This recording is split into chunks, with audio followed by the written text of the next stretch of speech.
Hey guys, Aaron McKenzie here from Originofenergy. Today I'm going to be talking about training with a spinal injury.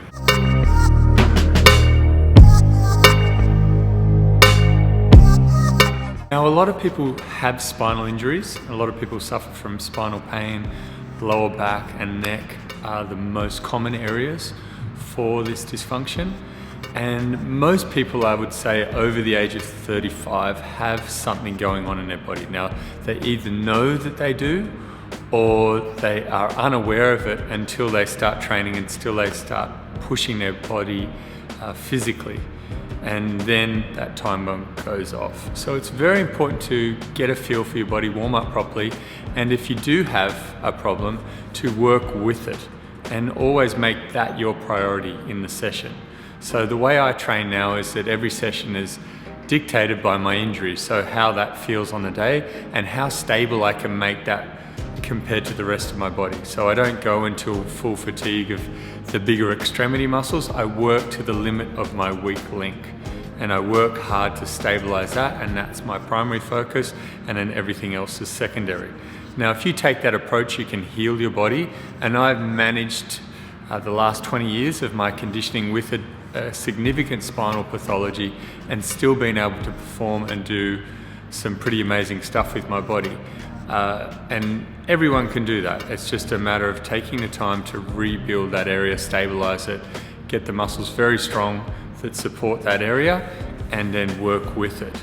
Now, sometimes the spinal pathology is that far gone that a surgery is the best option to get quality of life back. But even in that case, I've worked with hundreds of clients that have gone down the surgery route and trained them either before or after. You've still got to do the work. And then going into surgery, if you get stronger and healthier and feel better, then you're going to have a better, faster recovery. And if you have had a surgery, that's when, that's just the beginning. You've got to keep looking after that area for the rest of your body. You never want to be training where the pressure is going into the joints and the spine in a bad way anyway. It's just that when you're younger, you have much more of a buffer zone to play with, and you're able to allow those forces to go in there and not really have the sensation that something's wrong.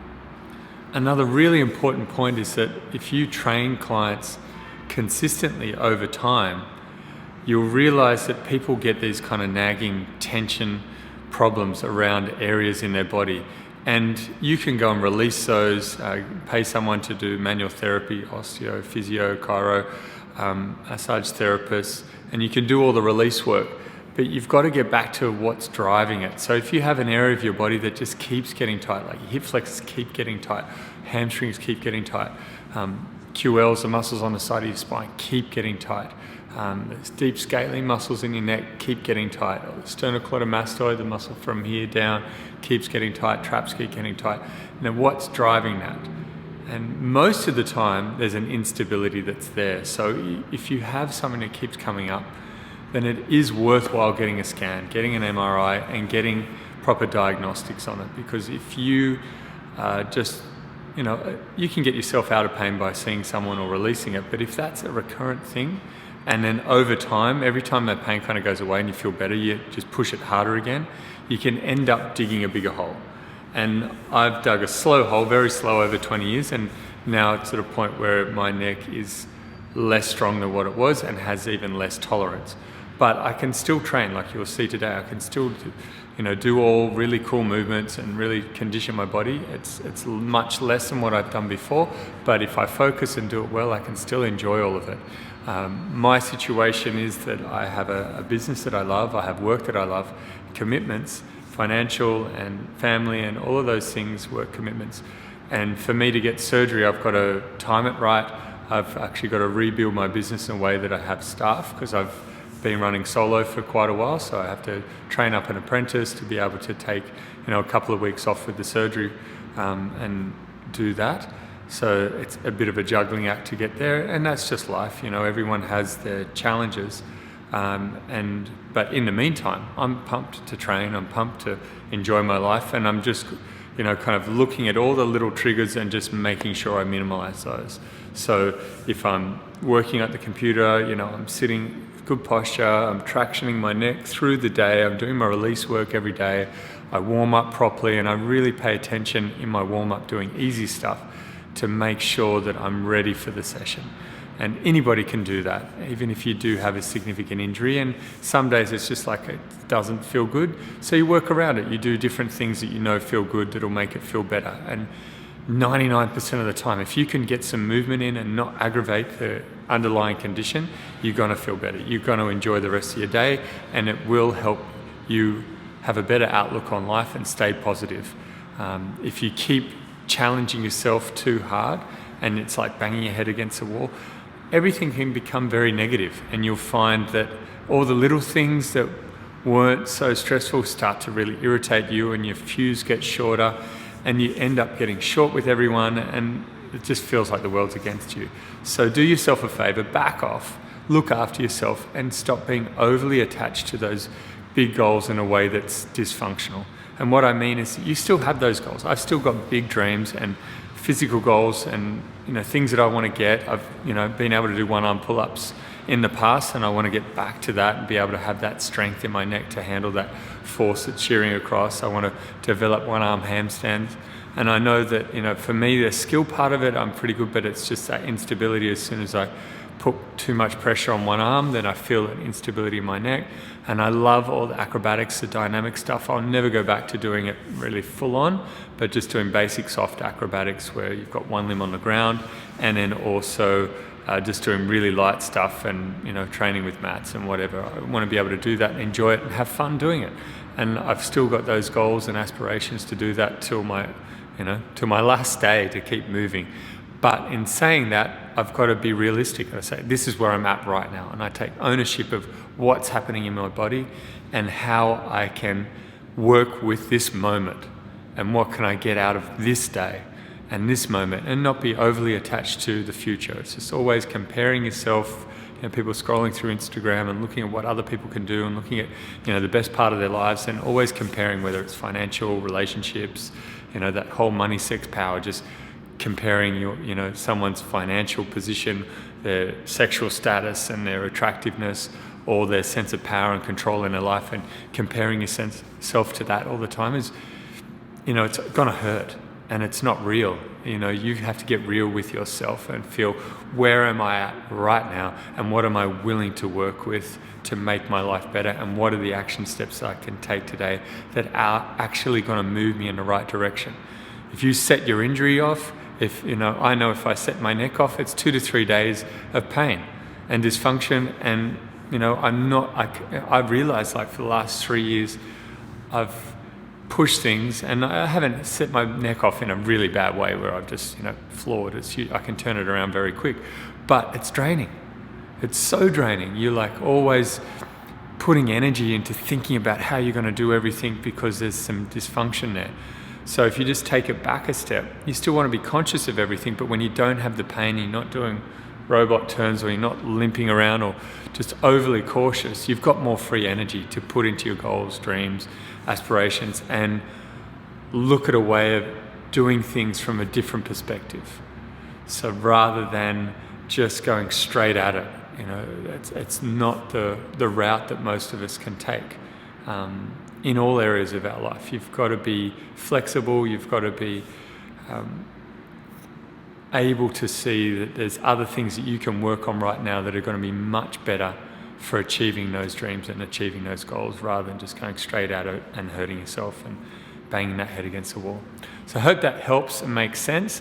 And I'm just, going to get into my training and have some fun. This first movement I'm doing here, done lots of other stretching and stuff this morning, but this one is great for just activating the shoulders, activating all the muscles in the back, and then hitting all those different angles. And here, when I go high, I can feel those muscles in my neck turning on, so I keep the jaw closed, tongue on the roof of the mouth, and the lips closed, so I can really engage all those deeper muscles. Here, getting external rotation, that's going to load up into the posterior part of the neck and then wrap around on the front. Internal rotation, stabilizing those scaps.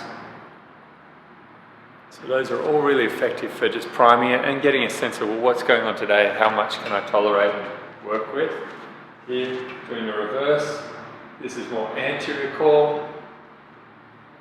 Shrug it right up to really feel this. Is much easier going overhead in this position because the band's pulling me back. Stretching back, pressing forward into that planche position. Really try and feel those scaps wrap around the rib cage. Internal rotation, and external rotation. And even do some pushes. That nice external rotation there. Feel those serratus really turning on. A lot of neck stability is going to come from using the right chain of muscles. So really getting the serratus instead of the upper trap makes a huge difference. So when you're pulling, really getting those lower traps rather than the upper trap. And then if your shoulder girdle is a little bit unstable, then you'll tend to want to use the pec minor even to try and stabilize, which is suboptimal. So you really want to feel that whole back turning on in the pull action before you get into your pulls. It's good to do some light ones to get some blood flow in there. So I loved doing that as a drill every day to feel my body, and then on my training days before I do a pull push session, I love just kind of getting all that going. So we use that in a class every day. So my goal is to help people master that and really understand the intricate parts of it that are going to really benefit them for activation, as well as all of those exercises are great for rebuilding and getting tissue healthier. So we did them in the warm-up for 30 seconds each side, but then people who've got shoulder problems or any type of instability or shoulder girdle activation issues and just don't have that postural endurance, I get them to do it at the end of the workout. So when they're doing it at the end of the workout, they're doing much higher reps. So they might do, working up to 15 reps of those internal externals, which will just, like you'll feel a really big pump in those smaller stabilizers, and then turning around doing top to bottom 15, bottom to top 15, and that's going to take some time. So you might start at 5 at each, really slow, build up to 15, 2 sets, then 3 sets, but at the end of the workout, really, really proactive for making your body stronger and more resilient for long-term health of the shoulder. Another really awesome drill to do is using one of these bands, the ankle bands, and chuck it around the ankle. Now, if you've got lower back challenges, these work really well. So you're really turning on those glutes, driving the feet apart, keeping that same distance when you're doing it. And then basic ones to start with are just stepping left, trying to keep the shoulders and the hips level, stepping right, then going forward, and going back. Now they'll work really well for activating all those deep hip stabilizers. And again, just like with the shoulder drills, you can do them for a longer period to really fire them up at the end of the session. I don't recommend fatiguing yourself too much before. You're just trying to activate. So one of my favorite things to do every day is using the band traction. So you need something set up that you can throw that over. I like using these thinner bands because it's more multi-purpose. You could buy some fatter ones.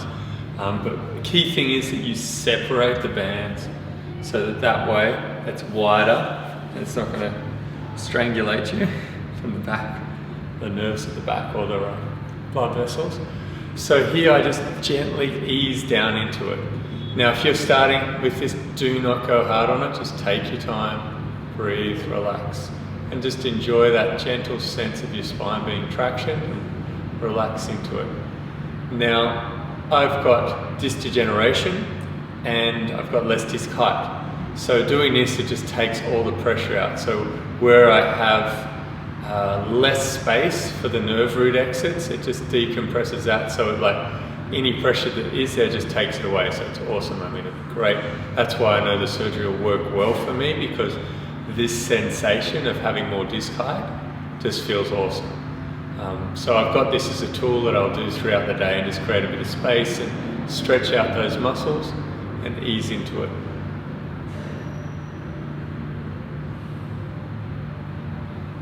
As you get better at it, you can put more pressure in there and you get more comfortable. The first time, do it for like 10 seconds, come out. Now, sometimes you get a bit of constriction there from the pressure. Then when you come out of it, you're going to get this blood rush into the area and you might feel a bit lightheaded. So you definitely do not want to rush this, and just work on a neutral path first. And then you just use the legs to take the pressure and the hands to take the pressure and gradually increase it. I go a bit harder with it to really get a nice release, and then depending on how I feel on a day, I might push a bit harder to really open it up. But you've got to work with your body and get a sense of it. Now, if it was lower back, just the hangs are great. So whether you're hanging on a bar or just tractioning back, I like the underhand grip because it stretches my lats more, so I get a better overhead position. But even with that, wide hands if the shoulders are impinged or whatever, just sinking, keeping the feet down and really just getting that sense of relief through there. And now before you come out of it, it's a really important point is that for the neck, your tongue's on the roof of the mouth, jaws closed, and you come out of it slowly. So you've got those tissues active. Because if you just stretch it out and then just move suddenly, it'll be unstable and it'll get inflamed and get aggravated and you'll go into spasm. Same in the lower back. You've got to activate that pelvic floor, lifting the testicles or stopping the flow of urine. And then you've got that nice abdominal wall activation, and the deep muscles in the lower back you feel this kind of sense of swelling. And that way, before you come out, you're nice and stable and active, so you don't just set it off again. Really simple, really practical. Dead hanging is awesome. Great for the lower back traction, but I love it just for the shoulders. And then from there, you can do some active shrugs. So usually I'll do a round where I'm just dead, then I'll go into active work to really activate the shoulder girdle. And then do some one-arm ones. These are all just a progressional path. So as soon as I do the weight shift ones, all of that, I'm really focusing on those deep neck muscles, just holding my spine together as that shear force is coming across. And they work awesome. So another really important thing to do is work on activation of that serratus, and then coming from here, just like with the bands, and doing it into that overhead. One of the best things for doing that is just your basic plank height. So you're here, and then as you're walking up, really pushing away, really focusing on that, gripping the ground, feeling those finger pads pull back, driving it up, coming back, lengthening the spine, really simple, turn the elbows out. And that lets me know, okay, how much load can I take overhead, and that I'm really engaging not only upper traps, but feeling those scaps come around and getting that nice press position. An awesome drill for opening up the hips and warming them up and prepping them is just a weight shift in the hips. You can reach forward as you come across, really stabilize the pelvis, activate through that deep abdominal wall, feel the pelvic floor activate, and that way you're getting used to those hips going in that action and checking in to see whether the lower back feels good and it feels nice and stable and engaged. Really cool, really simple.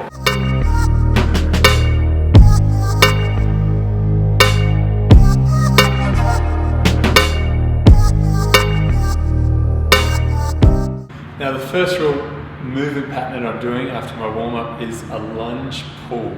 I'm using the band wrapped with a ring, so I've got the ring threaded through, and I'm going to pull back, and what this does is going to work the opposite glute and lat, so really getting that cross swing. The whole time I'm engaging my core, so really conscious of my neck, tongue position, jaw, and then using the breath to facilitate the movement. It's not too heavy. Now using the band is not as good as a constant force of the cable, but I like it. It's like a poor man's cable system, but it works so well, and it just kind of winds up that sling really nicely, so you get really good activation across that glute and lat. So here I'm going to breathe out, go down, pause at the bottom. As I come up, I'm going to breathe in, drive with this leg, twist that grip, step together, really engage my back and my glutes. Exhale, come down, inhale, come up. Really feel that nice external rotation. Feel that back turn on, feel that shoulder blade come down and back. Ideally I wouldn't be talking so I can stabilize my neck better. Stretch right out there. Really keep your pelvis tucked under so you get a nice stretch and strengthen through the hip flexor. For the push pattern, just going to bring that hand, anchor up higher, and I'm going to drive out. I'm really going to drive through that back foot. So here, reaching out in front, driving out of my back foot. Breathing in. Getting 5 reps. So here I'm using that anterior oblique sling, this arm crossing over into the obliques, down into this hip, and then from the back, that glute on the back leg pushing me forward, just like you're driving through with a punch. Really trying to feel that nice stable pelvis and that anchor point to the ground and driving out of that. And as I push, drive from that hip.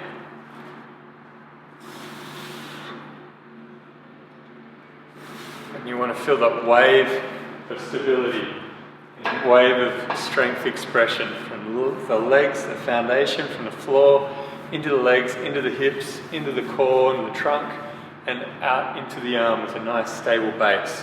And that's very much a kung fu or a traditional martial arts practice, is to feel that connection to the earth and drive from the earth.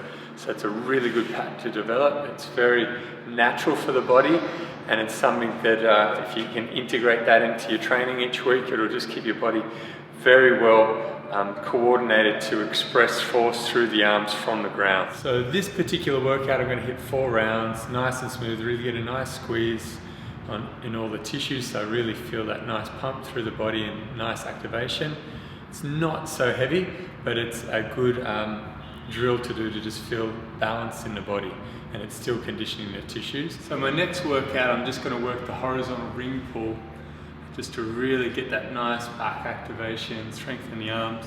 Now ordinarily in the classes I do a gymnastic strength, straight arm strength, straight leg strength, so side split, front split, pancake, then go into bent arm and bent leg strength.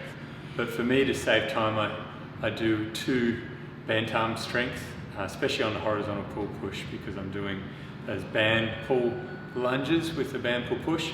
And now I'm going into a body weight pull, so now I'm moving my body towards the object, the fixed object being the anchor point at the top of the strap, and then going to do a push up and then just do a walking lunge. Really simple stuff, really practical. Now this one you can make it a lot easier by having more weight in the feet, walking back, but I'm just going to do it here, keep it simple. I'm not doing front lever, so I can make it more like a front lever and really pull through. When I come down here, really pulling down the whole time, so it's more weight in the upper body. So with that exercise, I've really got to stabilize my neck, strengthen those deeper muscles with it, because the weight of my head is coming back. So it is an exercise, if you do have neck instability, to be super careful of. And like I said, the better version is like keeping the body 45 degrees and just working that, not coming down into that horizontal position. Still doing a nice horizontal pull, but much more weight in the feet makes it a lot easier. So the load through the shoulders not so great, and the weight of the head pulling back on the spine is not so great. So I've got to really concentrate when I do those, so that way I keep my head on top of my spine. Next movement I'm working on is just a planche style push-up. I'm not pushing them too hard. If I lean too far over, I tend to get a bit more neck recruitment, but still working a nice range of motion.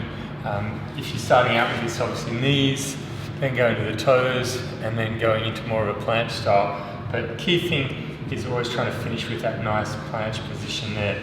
Now, a lot of people bag out the knee push-ups because of the angle, so it's pretty easy to fix. You just come down, do it on the knees, and then once you feel strong enough there, you come to the toes, lower as much as you can on the toes, switch to the knees. So it's really easy to modify the knee push-up into something that's going to bridge that gap. So here I'm just trying to come right over, keep that spine nice and tall, really push right through with my serratus. That core tight, keep my ribs stable. So you can always make that harder by leaning further forward, but you just want to be super conscious that you're strong through those weak links. So I only go as far over as it feels good in my neck. Today's workout I barely felt it, probably like a 2 out of 10, so I know that's where I want to be with my training. It's just, you know, if there's too much pressure in there, the pressure will get into the joint and you'll get a sensation. You've just got to be a lot more aware. If you're used to just kind of going hard in workouts, once you get warm and the cortisol is running through your system, the natural stress hormones, you tend not to feel what's going on. So you've got to kind of slow down a bit, and I just take my workouts a lot slower now so I can really feel all the tissues working rather than just kind of smashing through it, because even though it feels better to do that, the awareness goes down, so it's really important to just slow down when you're working training while you've got an injury. It's just a walking lunge, really simple. Each step just getting a nice stretch through my hip flexor, strengthening that, driving up through the glute, walking up, walking back. So I'm just going to work 5 reps each leg. Not particularly heavy, pretty easy. For me, it's more just stretching. It's not a heavy load. You could load it up. It is pretty safe if you're feeling good glute activation for the lower back. But again, I just keep them body weight because of the torsion in the pelvis. But for the upper body, because you can keep it very still, if you're stable through here and your neck was unstable, just holding those dumbbells close to the body, or through the chest, but even here is going to be even more stable. You're pretty safe with that. It's just more if you're doing dynamic stuff where I've warmed that neck up anyway and the legs up with the lunge pull pattern, so my legs are already worked from that, and this is kind of doubling up.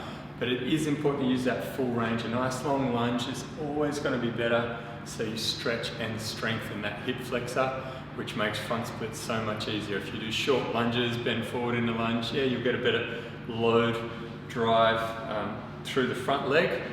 But when you have that nice long stretch position, it's going to strengthen that hip flexor. I prefer to use my squats and my deadlifts to strengthen glutes and the quads in the front leg of the lunge, and doing it in 2 legs or 1 leg.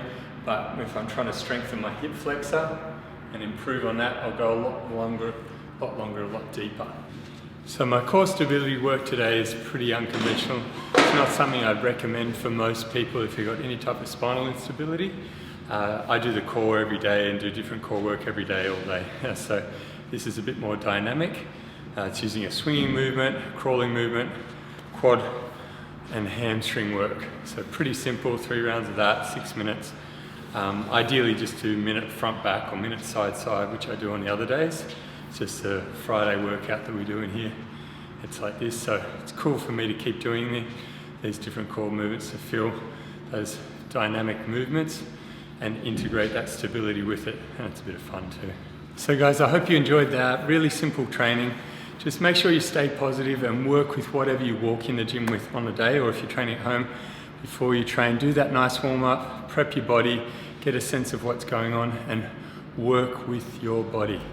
If you rush things, it's only going to take longer. So if you listen to it, work on those weak links, let those come up and get that nice whole body strength, the results will come through a lot quicker. So see you next time. Keep having fun.